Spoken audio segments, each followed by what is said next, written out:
I'm John Batchelor, and I welcome Professor Emily Wilson. Her new work is the Iliad, a translation in iambic pentameter for those of us in the 21st century who do not have the original or any Greek whatsoever.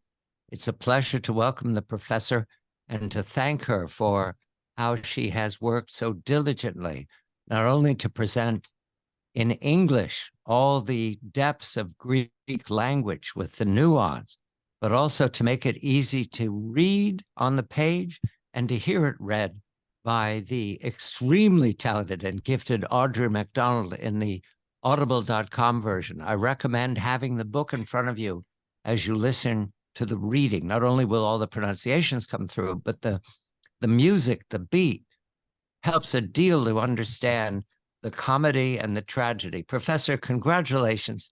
I Thank you understand so it's much. a lifetime's work. You've been at this since you were in high school. It is a pleasure to begin, however, in history. Where was Troy, and how did we come to seeking Troy and Priam's treasure 150 years ago? And what do we know about that city today? Good evening to you. Good evening to you. It's lovely to talk to you. So Troy is it's in what's now Turkey. It's on the Dardanelles, or what in antiquity was called the Hellespont. And you can go visit the ruins of Troy today. And archaeologists have been working since the 19th century to uncover the ruins of Troy and have realized that there are many, many layers of settlements after settlements after settlements on that same spot, which was clearly a rich, thriving city in several periods of antiquity. And the city itself, layer after layer after layer down.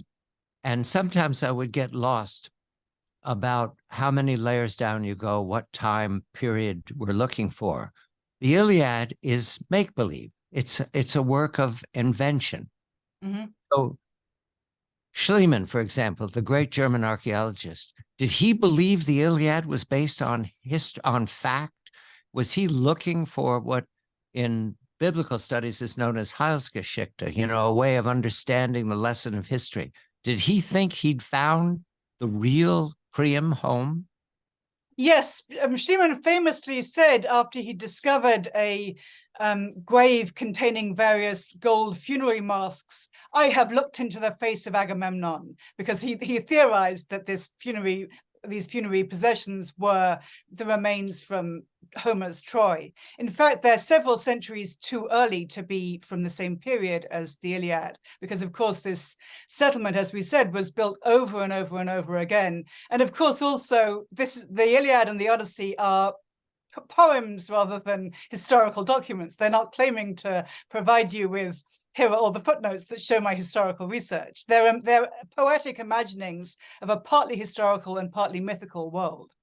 I was going back and forth, though, because this is maybe 8th or 9th century BCE.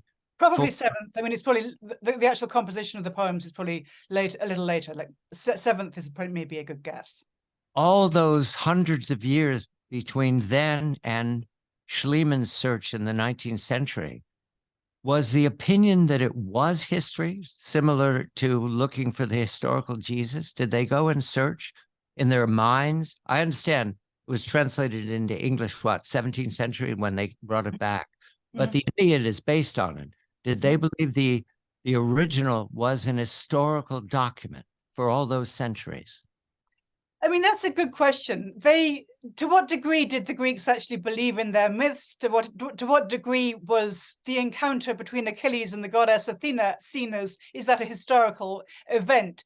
If you read the beginning of Herodotus's histories, he takes it all the way back to the Trojan War and seems to have an idea that we can date when that would be. Of course, by modern standards, that dating doesn't seem to make much sense. But there was an idea that, in some sense, the Iliad is a record of historical as well as of a mythical event, the Trojan War. So the men we know vividly for political purposes, the Romans, they believed that it was an historical document. They believed that there had been a warrior named Achilles or a king named Agamemnon. Was that in their education?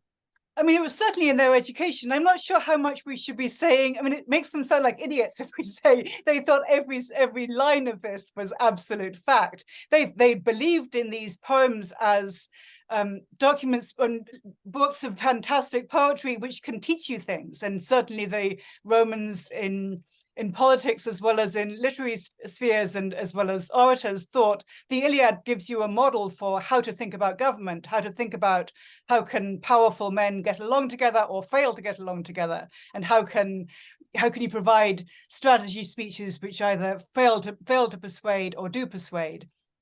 In those ways, the Iliad in particular was extremely important in both ancient Greek and Roman education, as well as extremely important for just pure entertainment, and also in Greece as a performance text which appeared at religious as well as civic festivals. I'm glad you mentioned performance, because we need to understand the original Greek is in dactylic hexameter. That's right.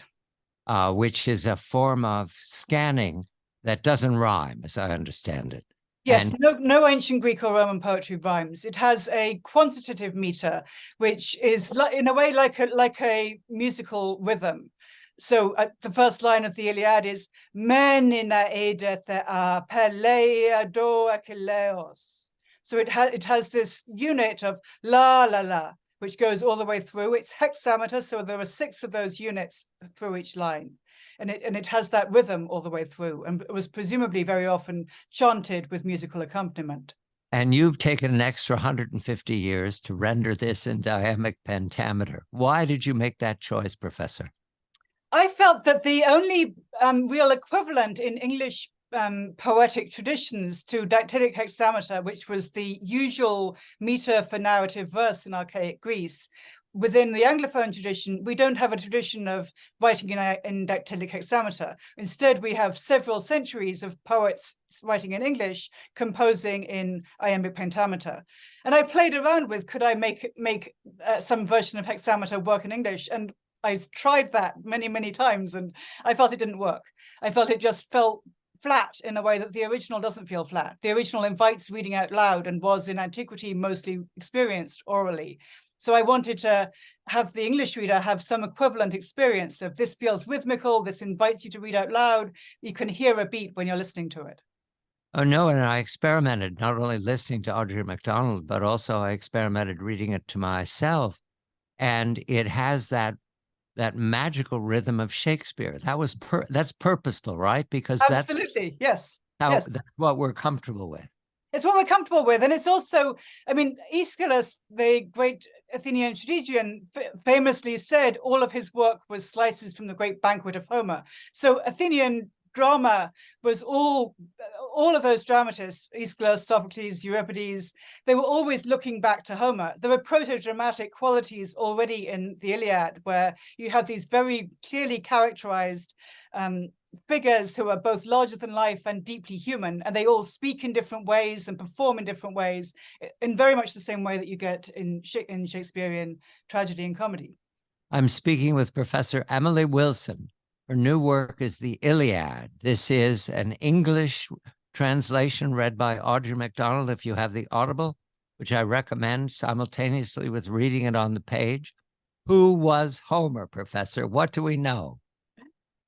Who was Homer is a very difficult question, which is still viciously argued about among Homerist scholars.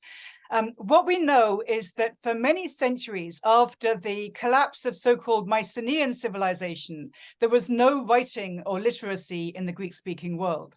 During that period, for many centuries, so for many centuries before the 8th century BCE, there was no writing. And yet, during that period, these extraordinary stories were being developed about the great cities of the past, including Thebes and Troy, and the great heroes of the past, including Achilles, Agamemnon, Odysseus, and so on. Those stories and that rhythm, dactylic hexameter that we talked about for telling those stories, were told and retold by performing poets who were composing their poems as they went along. Then at some point in the 8th century, writing came to the Greek-speaking world, taken from the Phoenicians. They developed the Phoenician alphabet. And sometime probably fairly soon after that, the Iliad and the Odyssey were composed. And they're these monumental written poems based on this long oral tradition, which which respond in extraordinary ways to that oral tradition, not telling those stories of the Trojan War in anything like the ways you might expect, because they're composed for an audience who knows those stories and those characters very well, and who's ready for this extremely sophisticated approach to how could we retell the story of the Trojan War at a length that presumably had never been done before, because the Iliad is far too long for an after-dinner single performance, and also in ways that are very unexpected. I told myself when reading that the reason that the story is so engaging, even though I know the endings, even though I know that Achilles will die, it's the same way I'm always fascinated by another presentation of Hamlet or Macbeth. Mm-hmm. I know Macbeth will die. Mm-hmm. I know Lady Macbeth is not trustworthy. I know Duncan shouldn't come. And yet I still watch the actors present the lines. Is that how it was for the Achaean audience, Greek, the audience of the Mediterranean basin? Yes. So the Hellenic audience, or the Greek-speaking audience, who presumably would have been listening to this poem composed in multiple different Greek dialects, maybe adapted in different ways for different local audiences. The Iliad makes this very familiar story very compelling, and you're constantly thinking, maybe this won't happen the same way this time. And I think it's not just about seeing Macbeth again. It's also, if you knew the Hamlet, you would still be surprised by the way Shakespeare reshapes this familiar story. And the Iliad does similarly, even more extraordinary things with its with the tradition it's drawing on. So for instance, you say we know Achilles will die, but we don't get that in the Iliad. We know that the Troy will fall, but we don't get that in the Iliad. We know how how the story ought to start, with the judgment of Paris and the quarrel over the apple of conflict. We don't get that. Where is that? We don't get the Trojan horse. We don't get the ships gathering at Aulis with the wind failing to blow. We don't get the abduction of Helen by Paris, which starts the whole Trojan War. Instead, we get a month and a half out of this war, which is neither the beginning nor the end. And we also don't get this sort of focus on Greeks versus Trojans. Instead, we get this intense focus on Greeks versus Greeks. The professor has provided a summary of each chapter and then the notes attached to the chapter, because there were all these decisions that had to be made about how to tell the story from the Greek language. For example, I learned from the professor that there are 3 different words for spear. Mm-hmm. Yes. That was difficult, yes, because we don't have 3 different words for spear. Right. And each word has a connection to another part of the paragraph or another part of the sentence. Mm-hmm. Now, we do have the Aeneid. Mm-hmm. And halfway through your book, I began to resent the Aeneid. I didn't realize I would. Uh-huh. It's as if Hollywood turned it over to, oh, let's be modern about this, to ChatGPT, saying, give me a version. Yeah. And I don't think you're right to resent the Aeneid. The Aeneid is also an extraordinary poem, and let's celebrate Virgil too, but it's a very, very different project. I mean, in a way, he's trying to compress the Iliad and the Odyssey together and into a shorter and much denser Latin poem, which does include some of the famous hits like the Trojan horse. Yes, it does. But at the same time, I began to resent the Aeneid as self-centered, mm-hmm. because he wants to make it about the foundation of Rome. You know, their patrimony dates to these godlike, ferocious gatherings, whereas the Iliad that you've given us, well, I used to be a novelist, professor, and I've mentioned this to you. Mm-hmm. It has the skills of an English novel. Mm-hmm. A narrative that focuses in on a stage, and then you go into the mind of a character and out of the mind of a character. You make choices about where you're going to use the omniscience of the narrator and where you're going to have only the point of view of a character. Mm-hmm. And this is what you say, we're comfortable with 7th century BCE? Yes. So some people would argue with me about that, but I think 7th is a good guess. Yes. That means the skills of novels were present in the storytelling and then lost for 2,500 years, and 2,300 years, until we credit the English novel for reintroducing them in the English language. Every different language has a novel. What I especially also like were there are missing books or missing versions, right? That are only reflected in here. There are other stories and other characters who are heroic.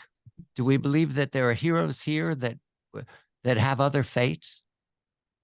Yes, I mean, we know quite a lot from the ancient commentaries on Homer about other versions of stories that are hinted at in the Iliad, and also about texts that exist only in either summaries or a few fragmentary comments, such as the Cypria, a poem which apparently started with the plan of Zeus to reduce the human population, where Zeus is mad that there are so many human beings causing so much mischief on planet Earth, and so he wants to, kill off as many people as possible. So he comes up with the scheme to do that, which means the birth of Helen and the birth of Achilles. Once those characters exist, then the Trojan War will ensue and a huge number of people will get wiped out. So the plan of Zeus that's alluded to at the start of the Iliad is perhaps that plan that we hear about more in the Cypria, of which we only have the beginning and some summary comments. I mean, there's also a lot of debate about to what extent did these poems exist at the same time as the Iliad and the Odyssey? Were they composed later? To what extent were there fixed versions of any of these stories? I mean, there's also there was a story, an epic story about Memnon, the Ethiopian son of the goddess Dawn, who was imagined as a sort of parallel character to Achilles. And let's go to the story itself. We've teased it long enough, Professor. Professor Emily Wilson, her new work is a translation into English iambic pentameter of the Iliad by Homer. And we're now looking at inside the story. We've been outside in the historical Troy. We've talked about the translations.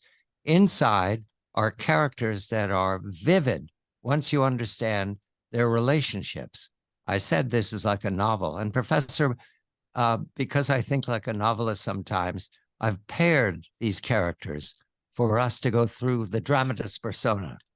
And most important that everybody hears about is Helen. Helen and Paris Alexander, the abduction of Paris. But Helen was also related to Menelaus. That was her husband back in Achaean. So the relationship of Paris and Helen, you obliged me in your note-taking to pay great attention to it. And it is a rough relationship. Helen is an ironic thinker when she's apart from Paris. What do we need to know about Paris? That fascinated me, that Helen understood him as her fate right now, but not forever. Absolutely, yes. I mean, according to the legends, of course, Paris is not going to survive the Trojan War, and Helen's going to be married after someone else before eventually rejoining her ex-husband Menelaus back in Sparta, which is where we find her in the Odyssey. Helen is an extraordinary character in the Iliad because she has this perspective on the whole sequence of events of which she's a part. We see her weaving, which is the common activity for elite women in the Homeric poems, is they're always weaving. But Helen's weaving is different because she's doing representational weaving of the sufferings of the Greeks and Trojans suffered for her. And so she has this awareness that she's like a poet. She's weaving something which is like the Iliad itself. She also points out to Priam, her current father-in-law, who all the Greeks are. Priam seems to have not thought to find out who the enemy is for the last 9 years that they've been besieging the city. So all of a sudden in book 3 of the Iliad, he asks, Helen, who are these guys? You must know them because, in fact, you spent the first part of your life in Greece.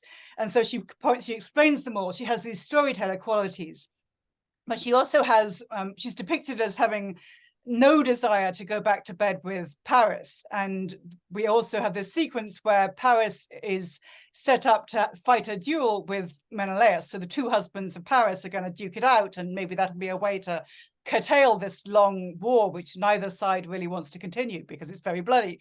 And that duel doesn't succeed because Aphrodite, who adores Paris, scoops him up off the battlefield and then forces Helen to go to bed with him. Helen says, I don't want to go. I'm ashamed. I don't want to do this.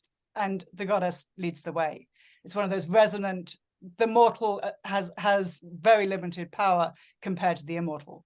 You note the gods just made an appearance. They're going to do that frequently as we go through the human, the mortal characters, the distinction, the deathless gods and the mortal characters. Another pairing, because I think like a novelist, and you always look for the couples, is the tragic one. This is Hector, the great hero, the older brother of Paris, and Andromache, his wife, who has some great lines, heartbreaking lines.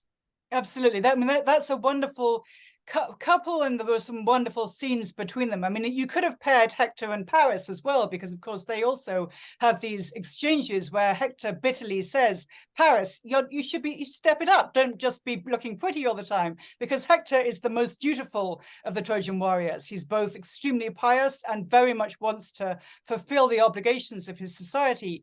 And yet his wife Andromache, in book 6, we have this heartbreaking sequence in which she comes out to beg him not to go to fight Achilles out on the open plain, because she knows chances are Achilles is going to kill him, and he's the only family member she has left apart from their little baby, who will, as she well knows, as we know because we know the story, he'll be hurled from the city walls and die once Hector is dead. Once the city falls, Andromache will be enslaved. She knows all that. She tells her husband, don't go, and he says, I have to go because I will be so ashamed if I don't fulfill the duty to go out and be the best warrior that my city expects me. That's an important detail you just introduced, because other males in the drama have it as well.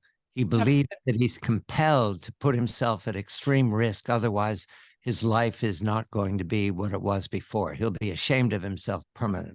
So the pressure of the fear of shame and the desire to gain some kind of honor or glory, in the original, the term kleos comes up repeatedly. And the idea of you're going to die, but you could get undying kleos. You could get fame that lives forever. That drives all of the warriors in different ways. And another couple, Priam, the king, the leader of Troy, and Hecuba. I liked Hecuba. She doesn't take part, but she said she was going to eat Achilles' liver. I thought, well, I'm going to pay attention to her. Yes. Is she unusual as a Greek woman in Greek drama? Are there other Hecubas, because you've read so much? So there's a wonderful play by Euripides called Hecuba, and she also appears in Euripides' Trojan Women. And in both plays, she's an amazing character. I mean, once we get to early modern drama, as you know from Hamlet, we were talking about Hamlet a minute ago, was Hecuba to me, or I to Hecuba, that I should weep for her. Hecuba is imagined as this sort of iconic tragic character because she has both infinite grief, all her children are killed, and also infinite capacity for rage, which is within the world of Homer extremely unusual for a woman. This is a poem about both grief and rage, but most mortal women don't express rage, no matter what terrible things are done to them, because they have no capacity to get their own back. Whereas Hecuba imagines herself as, in a way, analogous to Hera, the queen of the gods, who also has this desire to eat her enemies raw. So Hecuba and Priam, you said, is the leader of the Trojans, and yet he's weirdly not acting like a leader for most of the poem. He acts like a leader only insofar as he gathers his people together to grieve rather than to make military decisions. It seems to be Hector, his primary son, who has to pick up all those reins of military leadership, while Priam and Hecuba, we talked before about Andromache begging Hector not to go and lose his life. Priam and Hecuba do the same thing repeatedly, where we have the father and the mother begging the son not to go and die, and Hector refusing. And then we have those same characters welcoming Hector back after he's dead. Yes, now there are female gods who are incredibly important for the plot and for the arguments that between the gods in Olympus, always arguing with Zeus, who seems both overpowerful and not all that sharp sometimes. But the goddesses are always sharp, and yet they're blamed, if I read you correctly, they're blamed by the Greeks. Hera, Athena, Aphrodite. Let's talk about Thetis, the sea god. She's Achilles' mother. She's extremely sympathetic because she worries about him because she knows he has a short life. That's her motive, and that's their relationship. I did not focus on her the first when I was 20 years old and read this the first time.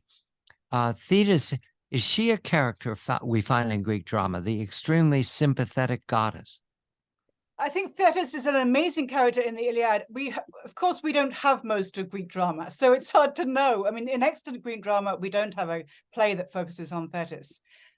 There was an Aeschylus play, The Myrmidons, focused on the Achilles Patroclus relationship by Aeschylus.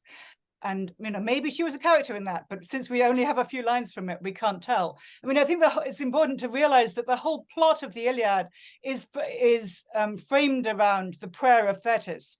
Thetis is the goddess who wants her mortal son, who she knows will have very few days on earth. She wants him at least to have undying glory. And the fact that within the quarrel, which launches the poem between Achilles and Agamemnon, that diminishes Achilles' glory. So he has a short portion of life, and also, thanks to this quarrel, a diminution in honor. So he doesn't have a good serving of either one. There's supposed to be some compensation. And yet Thetis' prayer, which is answered by Zeus to ensure massive casualties on the Greek side in order to demonstrate that Achilles is the one that they need in order to make any headway against Hector.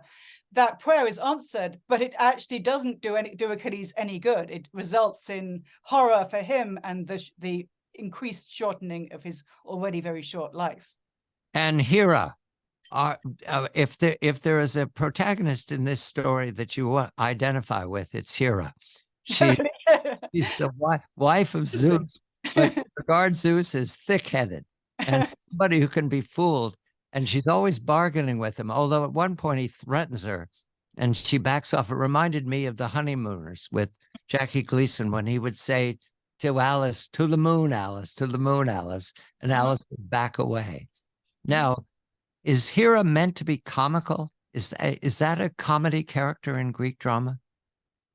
I don't think she's comical throughout the Iliad. I mean, again, we don't have enough sources to be able to tell you about throughout other Greek sources, but in the Iliad, she's comic sometimes, but she's not always comic. I mean, that bargaining scene in which Hera says, "I want the total obliteration of Troy," and Zeus says, "I want to hold it off a little bit, I'm not sure about this," and he sort of shilly-shallies, and Hera says, I need to have Troy obliterated, and they do a deal, and Zeus says, "I'll give you something. If there are, I'll give you, let's trade this off." And Hera says, "Okay, then I will let you destroy 3 cities I love, and you can destroy this city that I love." And so there's this sense that even if it's comic on a divine level, it's not comic on a mortal level. And similarly, the funniest Hera-Zeus interaction is in book 14, where Hera takes up the weapons of Aphrodite, the weapons of seduction, and also takes up, in a way, the weapons of her strategic husband Zeus. Shows herself, as you say, much smarter than him and better at planning. And she manages to distract him from the battlefield temporarily by having sex with him. And that results in a Trojan massacre. It's funny insofar as we see Hera, being all both sexy and clever, and that's fun. And it's fun to see the supposedly clever know-it-all Zeus getting outwitted by his cleverer wife. But it's not funny for Hector. It's not funny for all the Trojans who die very shortly after that. So I think we're constantly on the edge. But I mean, even when the Iliad is funny, which it very often is, it's not a laugh that you can sustain for very long. I'm speaking with Professor Emily Wilson. Her new work is The Iliad in English with notes, extensive notes. It's an audible book as well by Audrey MacDonald, and I recommend the book to read along with Audrey MacDonald's reading, because the actress and singer, opera singer Audrey MacDonald, has a range of voices to give you to understand their depths of motive in these characters as they come to their moments. And Aphrodite, every time she appeared, something bad was going to happen. What are we understanding about Aphrodite? She's just one of those women who's bad, 50 miles of bad road. Is that how to think about her? I mean, all gods are bad if you're a human who gets in their way, right? I mean, Aphrodite is very dangerous to Helen, but she's also helped Helen and got her in a position of power. I mean, so in book 5, we have 2 gods, very unusually, gods are on the battlefield in book 5, and those gods are Aphrodite and Ares, the gods who are presented as the most borderline ridiculous among the gods themselves. And I think that's partly because those gods are the closest to representing what is seen as baser human instincts, the either lust in the case of Aphrodite, she represents sexual desire and overwhelming lust, or Ares, who represents the overwhelming aggression and desire to kill.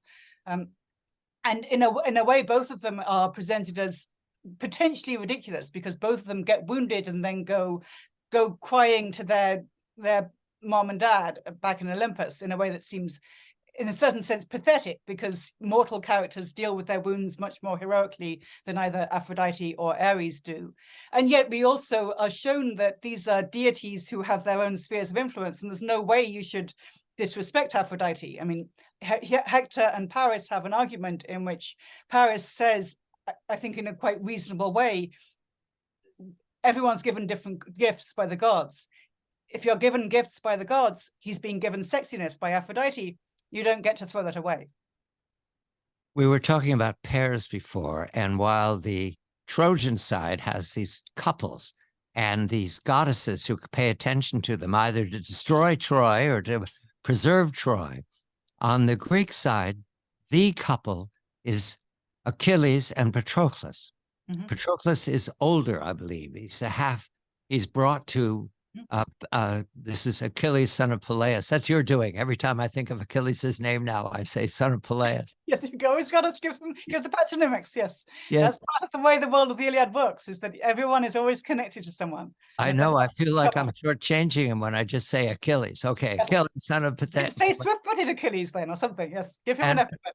Yeah. Patroclus is his boon companion, and is also a very sympathetic character. He cooks, he worries about Achilles, and he's sympathetic to Briseis. Briseis is not a wife, she's a possession, and we need to explain that. What is today we say trophy wife. Does that translate from the Greek? So in the Greek, though, I translate the term geras as trophy because it suggests the kind of prize that a warrior is awarded by his fellow warriors in the wake of a military victory. During the past 9 years, the poem begins in the start of the 10th year of the Trojan War. What have the Greeks been doing all this time? They've been sacking all the neighboring towns around Troy, all along the coastline of the Troad. And in the course of sacking those cities and villages, they've slaughtered the men and they've also enslaved the women. And then the quote unquote best of those women get parceled out among the various Greek leaders. So Briseis is one of those women who's been enslaved by the Greek army in the course of sacking her home city. She doesn't have much of a voice, but I remember there's a scene, and you highlighted it in your notes, where she thinks well of Patroclus, even though she's being led away. And Patroclus thinks well of her. They have a good relationship. Patroclus has his own trophy next to him. But Patroclus is also, he practices medicine. He's a man of all trades. He's actually mostly modern. We'd call him a beta male. Is that fair? I don't think we would call him a beta male whatsoever. I mean, the Iliad shows you these multiple sides to the characters, right? So both Hector and Patroclus are identified as characters who have a capacity for kindness to those who are out of place. So Hector has a capacity. Hector is mourned in the final lines of the poem by Helen as having shown kindness to her when nobody else showed kindness to her. And similarly, Briseis mourns Patroclus once he's dead as somebody who showed kindness to her as an enslaved woman to whom very little kindness was coming. But at the same time, in book 16, when Patroclus puts on the armor of his friend Achilles, when Achilles is still refusing to fight, Patroclus goes out as Achilles' second self to fight for him, to fight Hector off from the Greek ships. And he's a very brutal killer. He's extremely good at killing. And in fact, he kills, depending on the count, he kills more people than Achilles himself does. And he also mocks them as they die in extremely creative ways, calling them gymnasts or fisher people. So I don't think we should sort of sentimentalize Patroclus or think he's exactly the same as you or I mean, I'm guessing that you haven't massacred as many people as Patroclus gleefully does. No, and I don't wear bronze armor either. Yes, No, okay. no, but what I liked about Patroclus is that well, let's try another version, because oftentimes Patroclus and Odysseus, they're so close. Odysseus thinks of him as himself, so they're interchangeable. And Achilles, you mean, right? Achilles, Patroclus and Achilles, yes. Achilles, and Patroclus has a human side that Achilles doesn't demonstrate until the end. I'm not sure about Achilles not demonstrating a human side. I mean, I think you see very clearly that Achilles is extraordinary, and maybe it depends what we mean by human. I mean, we see Achilles' emotions, and we see we see him crying before any of the other Greek men have cried. We see him weeping to his mother in that intimate scene at the end of book 1, where he's desperate because his honor has been violated by Agamemnon, and he's desperate for some kind of recompense, and he has this awareness of his own death. There's an intimacy, as you say, between Achilles and Patroclus, which is unlike any other pair of characters in the poem, including the married characters. But in a way, it's also echoed by the bond, I mean, to lesser degrees, by the bonds between Diomedes. Professor, we better get to the plot. We've had that long enough. No, Emily Wilson, University of Pennsylvania. Her new work is The Iliad by Homer, translated here in the 21st century with all of the nuance of Greek, translated into the nuance of modern English with iambic pentameter as the choice by the professor to help us read it, not only silently on the page, but also aloud to ourselves, and also to listen to the reading of Audrey McDonald, the actress and opera singer, whose range of voice helps a deal, and I believe, Professor, influences my attention to the female characters, because hearing it read by a woman with that range of voice, you immediately hear the whispering going on and the doubts and the hesitations. But we get to the plot. The plot begins with Agamemnon, the leader of the Greeks, 9 years into the siege of Troy, and he has offended Achilles. What did he do, Professor? How has Achilles taken up this rage that will eventually be his undoing? So all the leaders of the Greeks in the Greek encampment, who are besieging the Trojan city, all of them have various trophy women as their enslaved prizes who represent their honor. One of Agamemnon's women turns out to be the daughter of a priest of Apollo. The priest of Apollo wants his daughter back, which is, gods have a kind of sway over human life, which humans don't always take account for. Agamemnon has failed to take account of the fact that this woman wasn't actually available for the taking. So Apollo causes plague on the Greek camp, which forces Agamemnon to give back this woman, Chryseis. But then he's down a woman. So Agamemnon, who is, you say he's the leader, it's really unclear to what extent do other Greek leaders think he's the leader. He's the one who's brought the most forces to Troy. He wants to recoup his loss and recoup the face that he's lost by having this woman, having to give back this woman. So he threatens to take away another woman from one of the other leaders. And he picks on Achilles, who's clearly what the most outspoken against Agamemnon's dominance in the Greek encampment, and he takes the woman that Achilles is enslaving away from him, which causes Achilles then to lose face. Achilles also, like this woman, has a special connection with the gods, because as we said before, he's the son of a sea goddess who has a special line through to Zeus, which means that he's able to cause terrible damage to his own side, to the Greeks, by not doing anything. So paradoxically, the swift-footed hero causes great damage to the Greek side and restores his own honor by doing nothing for most of the poem. The driver of this has happened off stage, and we hear about it, is Paris's abduction of Helen. Paris is the younger brother of Hector. He's the son of Priam, the leader of Troy. But their gods are always looking in on human relationships and making deals of their own. And there's a deal here made between Hera and Zeus. Zeus wants to protect Troy, if I have this right, Professor, and Hera wants to protect the Greeks. So Hera is ready to trade 3 of her cities for Zeus. it's quite a deal. And I'm struck by the fact that Zeus stays with the deal. And how would the Greek audience, the Hellenistic audience, have heard that deal? The three cities included Sparta. It's quite a trade Hera makes. It's quite a trade. I mean, so the other part of the backstory that maybe we should mention is that there was a story that lurks behind the whole abduction of Helen by Paris, of three goddesses being judged by Paris, and Paris has to decide, he's set up as the judge, who is the finest or the most beautiful of these three goddesses. He picks Aphrodite because Aphrodite has a sweetener for the deal, which means he gets to take the most beautiful woman in the world as his, despite the fact that she's married already. But that means that Hera and Athena, who are the ones not chosen, have a grudge against Paris and then by extension the whole of Troy. And also Poseidon has a much older grudge against Troy, but all of those deities want to destroy the city. And there are other deities who seem to be more on the Trojan side. I think it's unclear where Zeus stands. He's the cloudy god.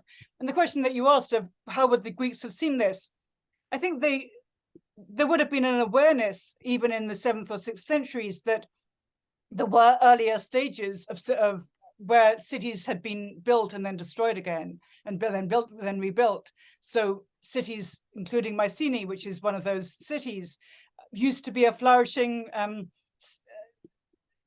metropolis and then fell from power. There's an awareness in the Iliad of this is not the beginning, but at the end of a long period of human societies where some cities have already been destroyed. There have been many, many wars before this war. Yeah, I just heard it with a political bent because Athens wasn't named. And I'm thinking, how would this have been heard in the 4th and 3rd century during the Spartan Athens wars? And I'm thinking, well, this is something to tell the Spartans that they'll be destroyed. I like that idea. Yes, I mean, presumably it would have played very differently depending on where the poem was being performed. I mean, there's also within the world of the poem, the Athenians are almost nowhere. Famously in antiquity, ancient commentators said that it seems kind of weird that the Athenians don't do very much on the battlefield in the Iliad beyond just dragging some corpses out of the way, and they're not actually exciting warriors, because of course Athens in the 7th century wasn't particularly important. It becomes important later. Now, back to the plot. The gods are interfering all the time. However, the driver for the setup until the battle begins is that Achilles is in a pout over what Agamemnon has done to him. And they try to make it up to him. At one point, there's even an embassy that visits Achilles to say, what can we give you to make up for this slight that you've suffered? Why this is important is that who is it that's arranged that Troy will win until Achilles appears on the battlefield? Is that Zeus? Zeus has yielded to the prayer of Thetis, right? So Thetis and Zeus do that deal together to arrange that Troy will be successful until Hector reaches the ships, and then things will change. Zeus will let the scales change their direction at that stage. So the Greeks send an embassy to beg Achilles to return to battle, and he refuses. He says, I think no gifts are worth a person's life, because he knows if he comes back to battle, he will die. Again, this is that detail that the warrior cults of the last 2,800 years understood, that death is not as frightening as dishonor, and that Achilles cannot in any fashion forgive Agamemnon. There's no adequate recompense for him until there is. And Agamemnon, I didn't address my concern about Agamemnon. It's your translation, Professor. I hold you responsible. Suddenly I realize Agamemnon is a weak character. He continues now and again to say, oh, we should go home. This is enough. The battle's over. And Odysseus at one point has to step up and say, Agamemnon, get a grip on yourself. Your brother's wife was stolen. A half goddess was stolen. We're here because you recruited us. So why do you want to leave? What to make of Agamemnon? What would the Greeks have made of Agamemnon? a bad leader, a weak man? How did they understand it? I mean, the Greeks, of course, includes many different people, just as the Americans does, and it's complicated, right? I mean, the Agamemnon of Aeschylus' Agamemnon is also a very different character from the Agamemnon of Homer. I mean, I found that over the 6 years of doing this translation, that I felt increasingly sympathetic to Agamemnon. I mean, I think I'd been reading the Iliad for decades, and I think I'd sort of thought years ago, Agamemnon is somewhat judged by the narrator, and there's the way that he's constantly blaming his own bad decisions on Zeus, and delusion made me do it, and my wits were taken away, poor me, I couldn't possibly have made a good decision because Zeus caused some kind of blindness in me. And the narrator does not endorse that view. But of course, Agamemnon has to say that. He's struggling to hold this very disparate group of forces together. And it's not at all clear what they should do at any of these decision points. And at that moment, in the first time when Agamemnon tells all the Greek forces to give up and go home, he's been sent a tricksy dream by Zeus. The gods are messing with his mind, and he is also in an extremely difficult position. So I'm not sure that the poem necessarily tells us, judge Agamemnon. I think we're shown how difficult it is to be in a position of power and how easy it is to mess up. And Agamemnon certainly does mess up a lot. Professor Emily Wilson at the University of Pennsylvania. Her new work is The Iliad, a translation of Homer for us in the 21st century. Imagine this book being read by 2,700 years of scholars and students, and how each century comes to it with its own assumptions, modernity each time. Mm-hmm. And we now come to the battle scenes, which the professor has rendered into English with great vividness. At the same time, it's gory. It's extremely gory. Homer wanted you to know how each of these men died and why. Mm-hmm. Professor, in translating the gore, I mentioned earlier from your notes, you talked about the word spear. The sounds of the battle, you also consulted men and women who've been in combat. What did you learn from them about how to render the Greek into English? I found it fascinating to hear from veterans, partly because they had so much of a more visceral, I think, understanding than many people of how important it is to sort of wrestle with this question of what to do about the dead. I mean, most of us don't encounter dead bodies in our daily lives, but people who've been in combat may well have had this very shocking experience of, here's either an enemy corpse or a corpse of a comrade, and we have to decide in the midst of combat what to do about that. I mean, I also just wrestled in general about the ways that the Iliad represents all this violence so clearly and often so beautifully, and it's exciting and thrilling, and very often there's this interplay of, here's a beautiful simile which takes you to the natural world, or takes you to, here's a lion, here's an animal, here's something happening in normal life, and then here we're back to the spear's going to go right through the eyeball and then stab in the liver and then stab in the buttocks, and it's all extremely fast and extremely exciting, and then often very beautiful, and yet there's so much pain. And that interplay of pain, beauty, glory, excitement is, I think, unlike anything else. The Iliad takes you so immediately to that combination of feelings. The professor reminds me, they're battling for a city, but they're battling man to man on the field. Mm-hmm. And they have an understanding of what is correct and what is incorrect. There are limits to being a warrior. Mm-hmm. One of the limits is that when the man is dead, black covers his eyes, mm-hmm. that his armor and his corpse or his body mm-hmm. need to be protected and treated well. And mm-hmm. that becomes a plot point repeatedly through the book. Mm-hmm. When Hector abuses Patroclus and when Achilles abuses Hector. What mm-hmm. did they understand about the body, the remains? What was their thinking, Professor? The Iliad doesn't present the remains as the remains. The Iliad presents the dead person as the dead person. So it's the job of those who love and honor the dead warrior to take care of the dead warrior, just as you would take care of your friend or your loved one when he was alive. Even more, you take care of him when he's dead. He needs you even more now. And so a dead warrior wants to be taken by his people, to be washed and wrapped and lamented by his friends and the women of his family. And many of the most intense battle sequences of the Iliad, including the whole of book 17, take place over one side wrestling for a dead person and the other side wrestling to claim that dead person, to desecrate the body. Because of course it's a great victory to kill someone on the other side, but it's an even greater victory if you don't allow his comrades to mourn him. And so the final sequence of the poem hinges on whether Achilles will ever let go of the body of Hector.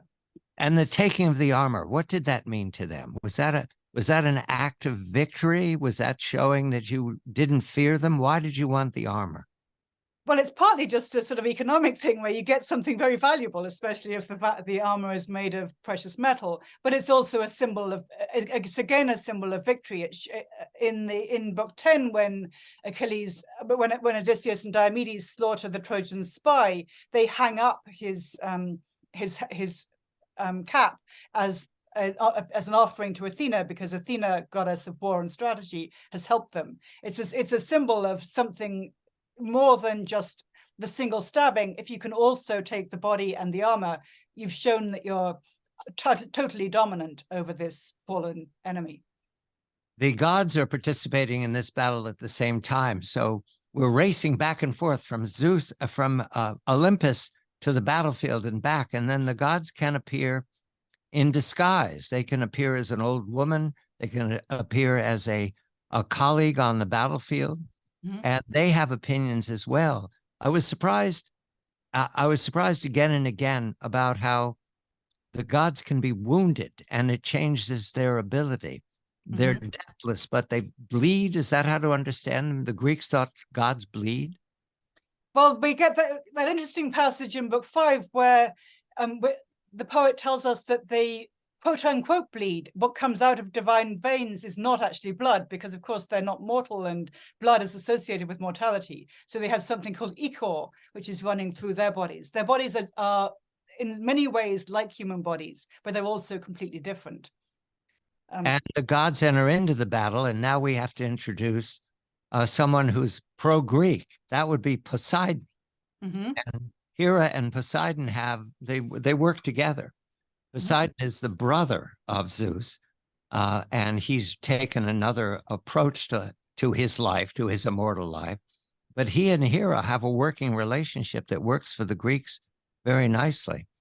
And I smile every time Poseidon shows up. He doesn't seem like a prankster. He seems like somebody who wants to do the right thing. He seems also like somebody who very much resents his brother, who ought to be his equal and yet acts so uppity and seems to have the idea that he's got to be the boss because he drew the lot of the sky out of the three brothers. Yes. The book is The Iliad by Homer, translated into 21st century English iambic pentameter by Professor Emily Wilson. And we've been approaching this scene for some moments now. Patroclus, the boon companion of Achilles, son of Peleus. And at some point, the conviction is brought to Achilles' son of Peleus' camp that he must enter the battle because the Greeks are losing. And the Greeks have built a rampart and a moat, and Hector, the great fighter of Troy, penetrates the wall, and they're trying to burn the ships. And if the ships are destroyed, the understanding is the Greeks can't go home again. They will be defeated.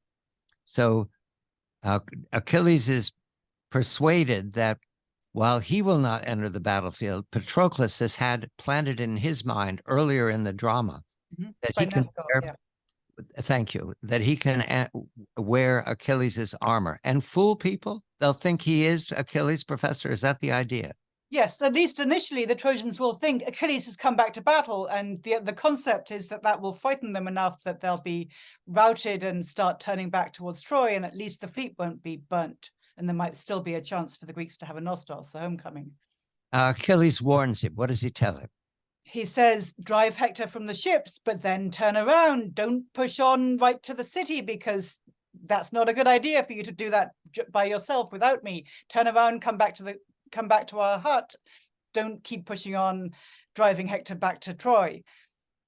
But of course, Patroclus has so much in common with Achilles, including the desire for honor and the enormous skill in massacre that every great Homeric hero has. And he doesn't want to turn around. When it's time to turn, he doesn't. Yes, the artistry of having Achilles speak like that, warning him. You knew exactly what you just had, the foreshadowing at the end. Absolutely, yes. And the audience, we've known the whole time Patroclus is going to die. We know Achilles is going to die. And yet again, it's one of those scenes that you want there to be a different ending. You do, and I think it shows the enormous artistry of the poem. That, I mean, even I've read this poem, that book, so many times, and yet every time I'm like, surely this time he's going to make it. And we have all these devices, like the narrator speaks directly to Patroclus, saying, then Patroclus, this is what happened. And I think those moments where there's this sort of breaking of the wall, where you're so deeply emotionally invested in this story, and you think, maybe this time it can go differently. Maybe this time he will turn around, and maybe he'll die some other day, not right now. And then he's, of course, the story turns out the way it always does. Apollo intervenes. Apollo intervenes, yes. Is that the cause of Patroclus falling to Hector, because of the intervention?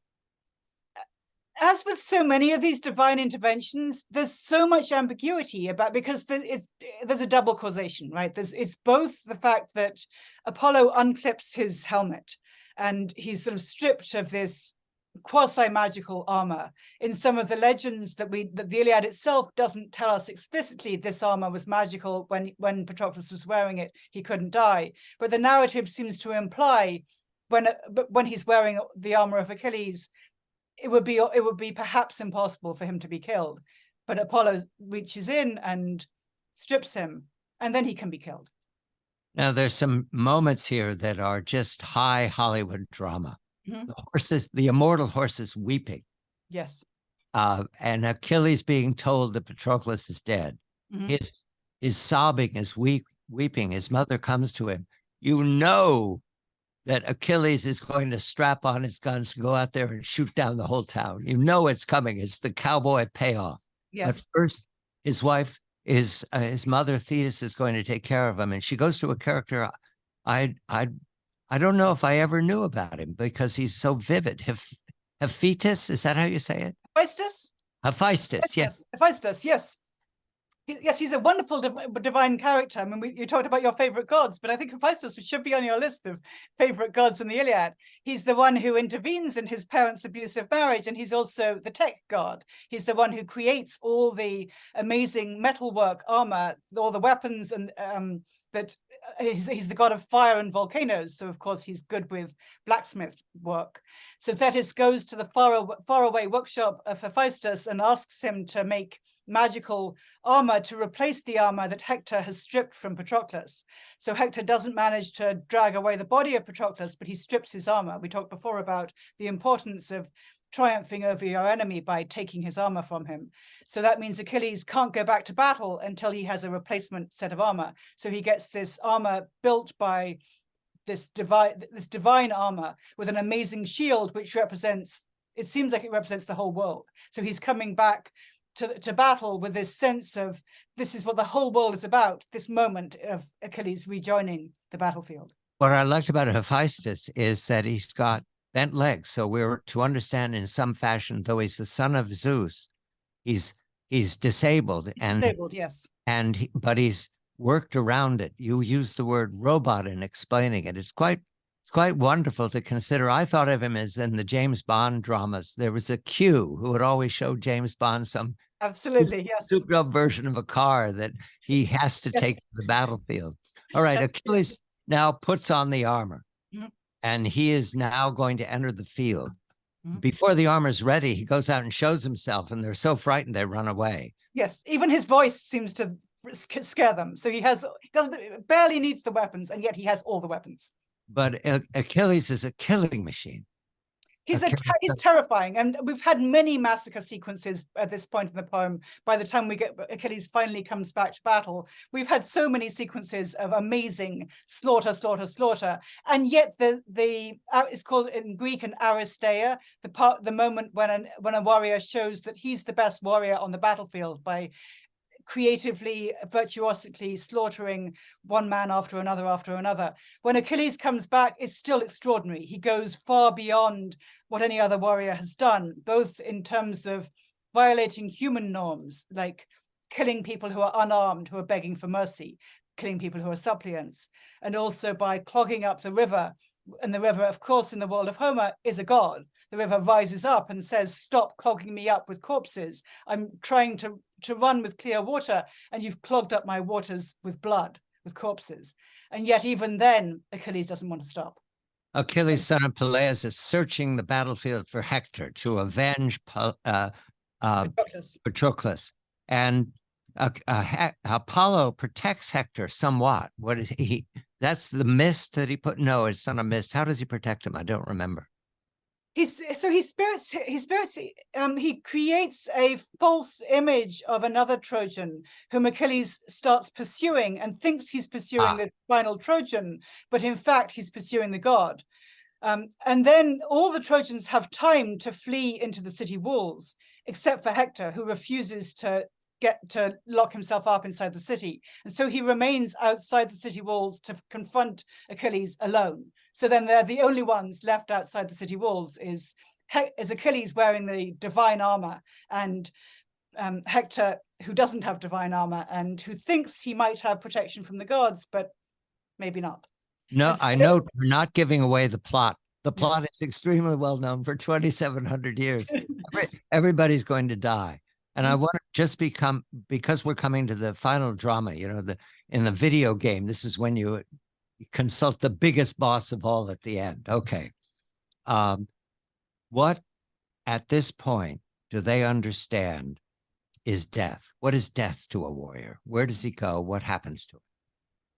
So in the first lines of the Iliad, we're told that what happens when many, many warriors die is that their psyche. A psyche is a spirit or soul or something that's of a different substance from physical body. The psyche goes to Hades, and then the body is still there. So there's in later Greek understanding, there was an idea that the psyche is the self, but in Homer, it doesn't seem to be quite the self. It's something a little less than what you are in your whole physical person. So the body also matters and has to be taken care of. So Hector, when he finally confronts Achilles on the battlefield and knows he's going to die, begs Achilles, saying, please take my body back to my parents. Let me be buried in my city. And even if you're going to kill me, don't let me have that ultimate dishonor of not having my body buried at home. There's a scene in which Patroclus, the dead Patroclus, comes to Achilles as a spirit. You use that. Yes. It is a spirit wandering the earth. When does the spirit retire? Is the spirit always going to be available to come to Achilles, or the spirit of Hector? Can he come to a scene we don't have? Can he come to Andromache? Is that something they believe?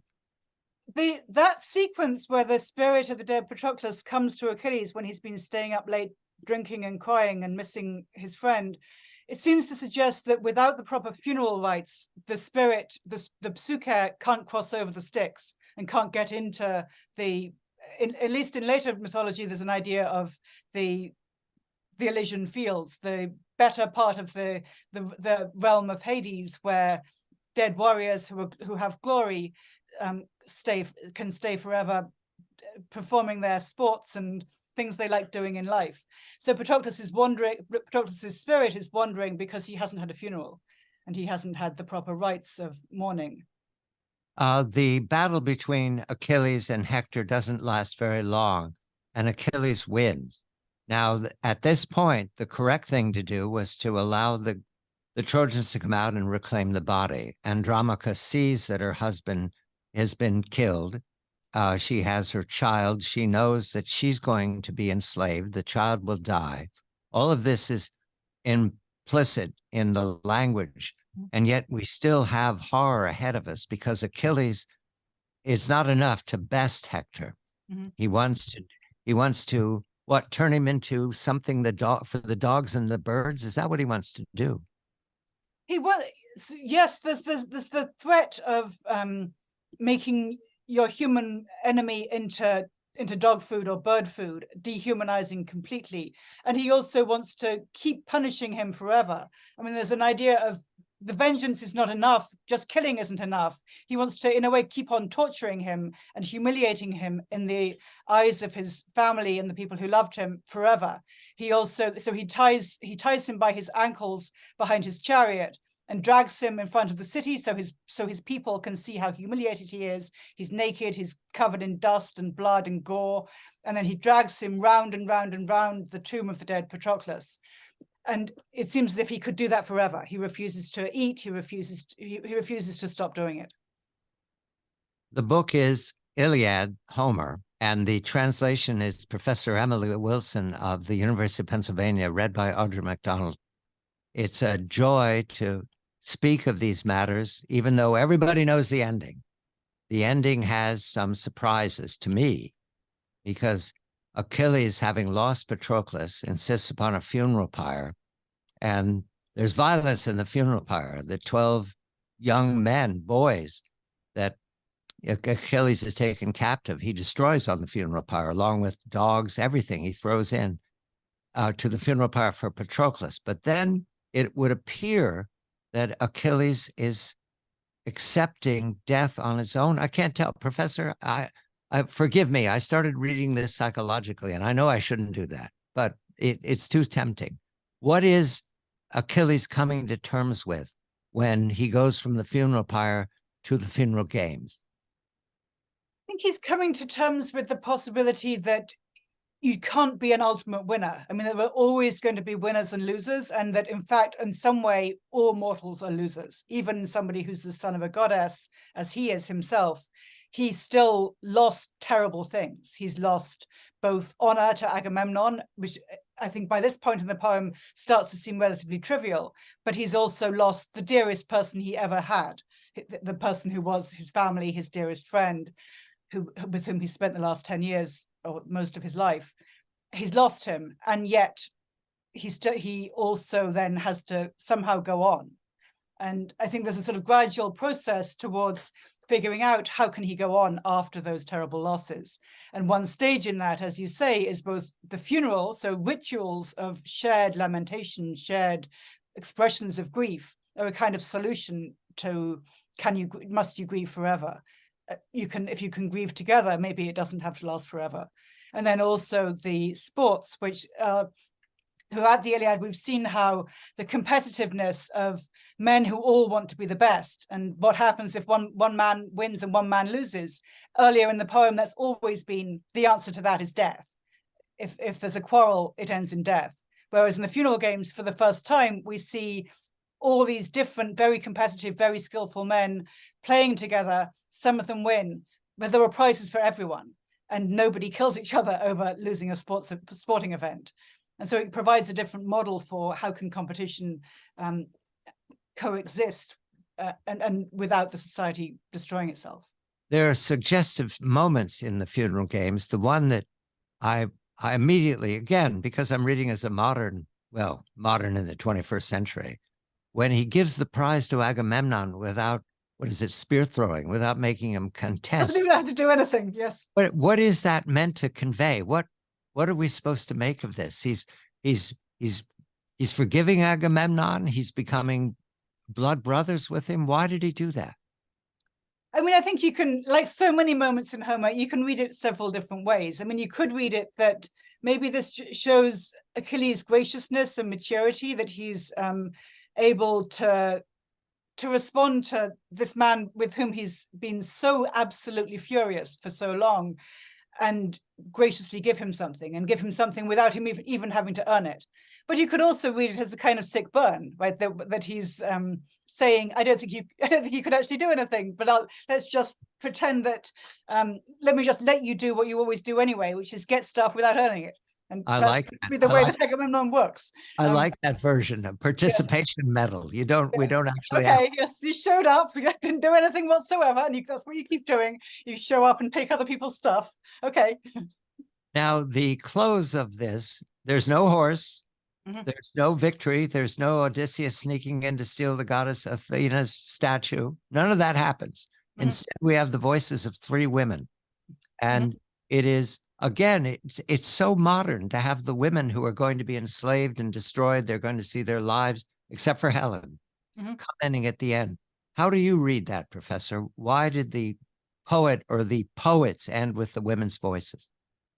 I mean, I think it's both modern and very, very ancient. I mean, the tradition of women singing lament goes back way before this poem was composed. It's a very, very ancient poetic genre.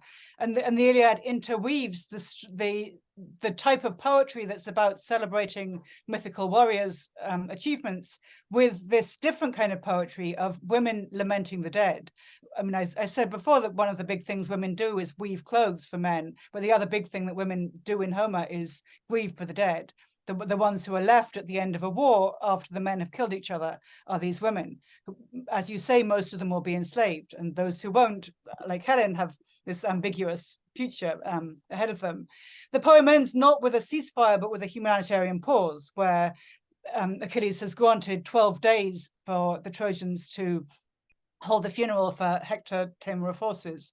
And in the context of that funeral is the second big funeral in those last two books. We have the funeral for Patroclus, bookended with the funeral for Hector, which ends, of course, Patroclus doesn't have women to lament for him apart from Briseis, but Hector has all the women of Troy grieving for him and grieving also for their own future, where they won't have either their children, their husbands, or their homes, or their freedom anymore. And in the final 30 seconds that we have, and you're very generous, Professor, again, I'm a modern reader. Is this about coming to terms with death? The whole Iliad, is that what it's teaching us? The deathless gods and you mortals? I think death is central in this poem. Absolutely, yes. I mean, I don't think that's modern or ancient. People have died as long as there have been people. And the struggle to accept the fact that we die is so difficult for all of us. And it always was, even in the 7th century BCE. And so we read this with the same comfort that they read it for 2,700 years. The book is the Iliad, all the noise, all the gore, all the drama, all the excitement. And there is Achilles, son of Peleus, the translator and note maker and extremely helpful Emily Wilson, Professor Emily Wilson. Audrey McDonald does the reading. I also recommend. I'm John Batchelor.